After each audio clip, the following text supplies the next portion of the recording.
Coordination chemistry, coordination chemistry. The branch of chemistry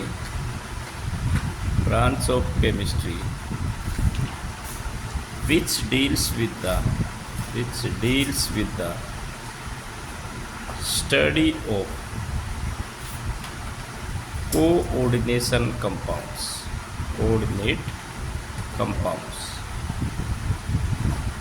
is called coordination chemistry।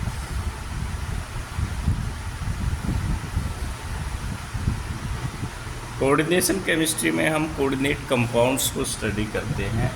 और coordinate compounds क्या है? Coordinate compounds, they are also known as complex compounds.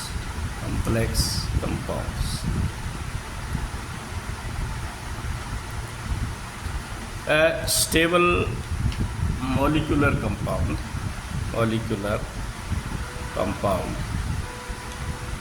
formed by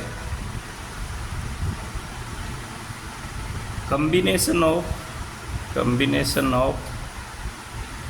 two or more stable molecular compounds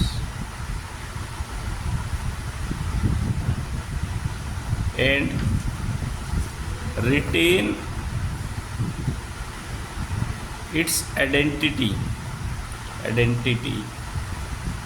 in solid state as well as its aqueous solution। For example,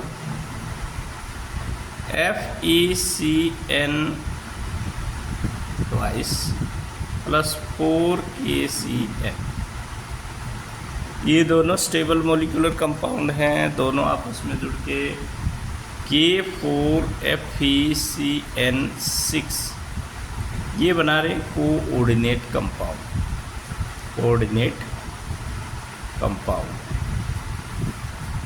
दोनों stable हैं, आपस में जुड़ के तीसरा stable molecular compound बना रहे हैं। लेकिन इनकी खास बात है कि इसका एक्वस सॉल्यूशन देखें तो ये होगा Fe2 positive plus 2Cn negative, ions में डिवाइड हो जाएंगे। और ये भी आयंस में डिवाइड होके K positive plus Cn negative बना लेगा। लेकिन जैसे ही ये कोऑर्डिनेट कंपाउंड बन जाएगा तो इसको अगर हम आयोनाइज करें, एक्वस फॉर्म में चेंज करें, तो ये बनाता है 4K positive plus FeCN6 4 negative. ये अपनी आइडेंटिटी मेंटेन करके रखता है, यानी कि ये आयनाइज नहीं होता। अब ये जैसा है वैसा अपने आप में रहेगा। इसका कॉम्प्लेक्स आयन बनता है, ना कि ये अलग अलग Cn नेगेटिव और Fe2 पॉजिटिव में चेंज हो जाता है। ये अपनी आइडेंटिटी यूँ की यूँ मेंटेन करके रखेगा, इसकी तरह नहीं होगा। ठीक है, तो ये क्या है, ये अपना कोऑर्डिनेट कॉम्प्लेक्स आयन की फॉर्म में रहेगा, अपनी आइडेंटिटी अलग से मेंटेन करके रखेगा। और इसका नाम कोऑर्डिनेट कंपाउंड क्यों पड़ा? क्योंकि आयरन और यहाँ पे Cn6 coordinate bonds are formed by cyanide ligand to the central metal atom और आयन। ऐसे देखेंगे Cn negative, Cn negative, Cn negative, Cn negative, Cn negative and Cn negative. Cyanido ligand ये कोऑर्डिनेट बॉन्ड बनाता है central metal atom या ion के साथ, electron pair donate करता है इसकी तरफ। तो ये इस तरह के बॉन्ड को कहते हैं कोऑर्डिनेट बॉन्ड। और कोऑर्डिनेट बॉन्ड का दूसरा नाम है डेटिव बॉन्ड। और इसके ऊपर क्या चार्ज आया? देखो Fe के ऊपर 2 पॉजिटिव है, ये -6 प्लस 2 कितना हुआ? -4। -4 को न्यूट्रलाइज करने के लिए 4K पॉजिटिव आयन, यानी कि 4K पॉजिटिव आयन, इसको न्यूट्रलाइज करते हैं। तो इस तरह के कंपाउंड को कहते हैं कोऑर्डिनेट कंपाउंड।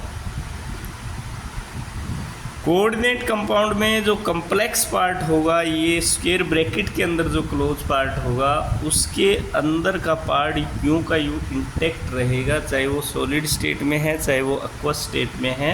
यानी कि उसके आयंस अलग अलग से डिवाइड नहीं हो सकते हैं, वो अलग अलग से Cn नेगेटिव और Fe2 पॉजिटिव में नहीं जा सकता है, वो यूं का यूं इंटैक्ट फॉर्म में ऐसे है। ठीक है, ये खास बात है। दूसरा है कोऑर्डिनेट कंपाउंड के अलावा हम डबल साल्ट की बात करते हैं। तो डबल साल्ट क्या होता है? Double salt, what is double salt? Double salt और कोऑर्डिनेट कंपाउंड अपने आप में डिफरेंट है। डबल साल्ट क्या है? ये भी दो या दो से अधिक स्टेबल मोलिकुलर कंपाउंड से बनता है। जैसे मैं एक एग्जांपल ले लूँ, K2SO4 plus Al2SO4 ट्राइस plus 24H2O, ये भी स्टेबल मोलिकुलर कंपाउंड है। जैसे इसमें देखा हमने, ये देखिए इसमें भी दो स्टेबल मोलिकुलर कंपाउंड से तीसरा स्टेबल मोलिकुलर कंपाउंड बन रहा है। लेकिन इसमें ये अगर बन रहा है तो इसको हम कहेंगे K2SO4 dot Al2SO4 ट्राइस dot 24H2। यहाँ भी स्टेबल मोलिकुलर कंपाउंड बन रहा है, इसको पोटास अलम कहते हैं, जिसको फिटकड़ी कहते हैं। अब इस पोटास अलम में अगर इसको एक्वस फॉर्म में चेंज किया जाए तो इसके सभी आयन्स अपने आप में अलग से निकल आते हैं। जैसे K positive plus SO4 2 negative plus Al 3 positive plus 3SO4 2 negative plus 24H2, सभी पार्ट्स आयनाइज हो जाते हैं। लेकिन इसमें आयन नहीं बनते हैं, इसमें Fe और CN6 इकट्ठा रहता है कम्प्लेक्स आयन के रूप। इसमें ये अपनी आइडेंटिटी मेंटेन करके रखेगा कोऑर्डिनेट कम्प्लेक्स। इसमें जैसे इसमें आयंस बन रहे थे वही आयंस इसमें भी बन जाते हैं। ठीक है, ये अपनी आइडेंटिटी किसके रूप में? आयंस के रूप में। जो पहले आयंस थे वही आयंस कंपाउंड बनने के बाद भी बनते हैं। इसमें पहले आयंस अलग तरह के थे, अब आयन अलग तरह के, ऐसा एक कम्प्लेक्स आयन बनता है।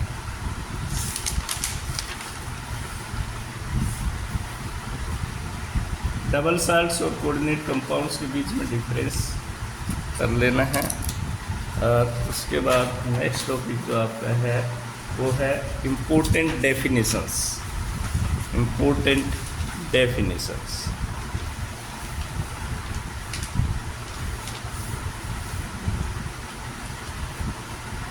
एग्जाम्पल के साथ लेते हैं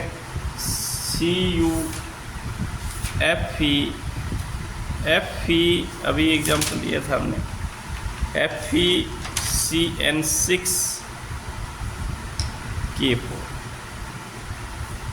ये एक कोऑर्डिनेट कंपाउंड है। इसमें हम देखना चाहेंगे सेंट्रल मेटल एटम या आयन क्या होता है। सेंट्रल मेटल एटम या आयन, इसको डिफाइन करना है। ये central metal atom, it is central metal atom और आयन, इट इज, ये क्या है? इसको मैं खोल के लिखूं, Fe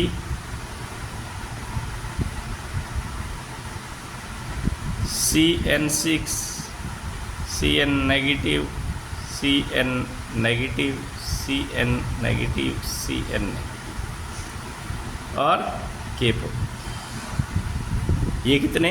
ये 4। इसको कम्प्लेक्स पार्ट बोलते हैं, इसको काउंटर आयंस बोलते हैं। काउंटर आयंस बाहर जो इसके नेगेटिव चार्ज को काउंटरैक्ट करने के लिए काम आ रहा है। ये क्या है? ये लीजेंड्स कहलाते हैं। ये क्या है? ये central metal atom, metal atom. और ये आपको पता है ज़्यादातर कैसी मेटल होगी? ट्रांजिशन मेटल होगी। तो इसको डिफाइन कैसे करेंगे? It is the metal atom और ion present at the centre of coordination complex, ये कोऑर्डिनेशन एंटिटी, इसको कोऑर्डिनेशन एंटिटी भी कह सकते हैं, इसके सेंटर में प्रेजेंट है और क्या करता है, it is able to receive the electron pairs donated by, donate कौन कर रहा है, लीजेंड्स, लीजेंड्स सराउंड कर रहे हैं इसको, ये सेंटर में है और ये क्या ले सकता है, इलेक्ट्रॉन पेयर्स ले सकता है, जो कि कौन डोनेट कर रहे हैं, लीजेंड्स। तो कैसे डिफाइन करेंगे, it is the central metal atom और ion present at the centre of complex ion and surrounded by किससे घिरा हुआ है, किससे घिरा हुआ है ये, and surrounded by a number of legions and is able to क्या कर सकता है, able to receive the electron pairs donated by legions। इसके ऊपर पॉजिटिव चार्ज भी हो सकता है, ये न्यूट्रल भी हो सकता है। जब इसके ऊपर मेटल के ऊपर पॉजिटिव चार्ज होगा तो ये आयरन होगा, और जब ये न्यूट्रल होगा तो इसको मेटल एटम कहेंगे। ठीक है, next definition is that of legends. Legends क्या है, लीजेंड्स ये हैं, तो ये दिखाई दे रहे हैं, जैसे Fe, Cn negative, Cn negative, Cn negative, Cn negative, Cn negative और Cn नेगेटिव, 4 नेगेटिव, ये है लीजेंड्स। इनके पास क्या होगा, कम से कम एक जोड़ा इलेक्ट्रॉन का होगा जो कि डोनेट कर सकते हैं। These are एटम और ग्रुप ऑफ एटम्स, कोई अकेला एटम भी हो सकता है, ग्रुप ऑफ एटम्स भी हो सकता है, which is able to donate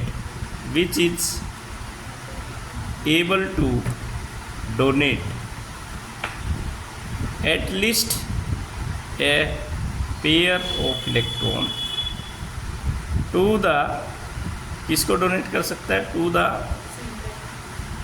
central metal atom और ion, which is able to donate electron pair to the central metal atom और ion। ये क्या है, ये लीजेंड्स हैं। इनकी क्या खासियत है कि ये मेटल को सराउंड करके रहते हैं, मेटल के सराउंडिंग में रहेंगे, और ये क्या कर सकते हैं, they are able to donate at least a pair of electron to the central metal atom. इसीलिए सेंट्रल मेटल एटम के साथ ये किस तरह का बॉन्ड बना रहे हैं, इस बॉन्ड का क्या नेचर है, कोऑर्डिनेट बॉन्ड। कोऑर्डिनेट बॉन्ड ऐसा बॉन्ड होता है जिसमें डोनर एटम एक है और एक एक्सेप्टर एटम, एक रिसीव करने वाला है। कंट्रीब्यूशन एक कर रहा है इलेक्ट्रॉन्स का, लेकिन शेयरिंग दोनों कर रहे हैं, तो उस तरह के बॉन्ड को कोऑर्डिनेट बॉन्ड कहते हैं। और लीजेंड्स में कम से कम एक इलेक्ट्रॉन पेयर ऐसा होना चाहिए, वो चाहे लोन पेयर हो सकता है या फिर वो नेगेटिव चार्ज के रूप में हो सकता है। Cn पे यहाँ पे नेगेटिव चार्ज है जो कि डोनेट किया जा सकता है। तीसरा क्या हुआ, लीजेंड्स की टाइप्स ऑफ लीजेंड्स। अच्छा, अभी इसमें देखिए आप, ये इलेक्ट्रॉन डोनेट करने वाला है, ये रिसीव करने वाला है। Electron pair donor species is also known as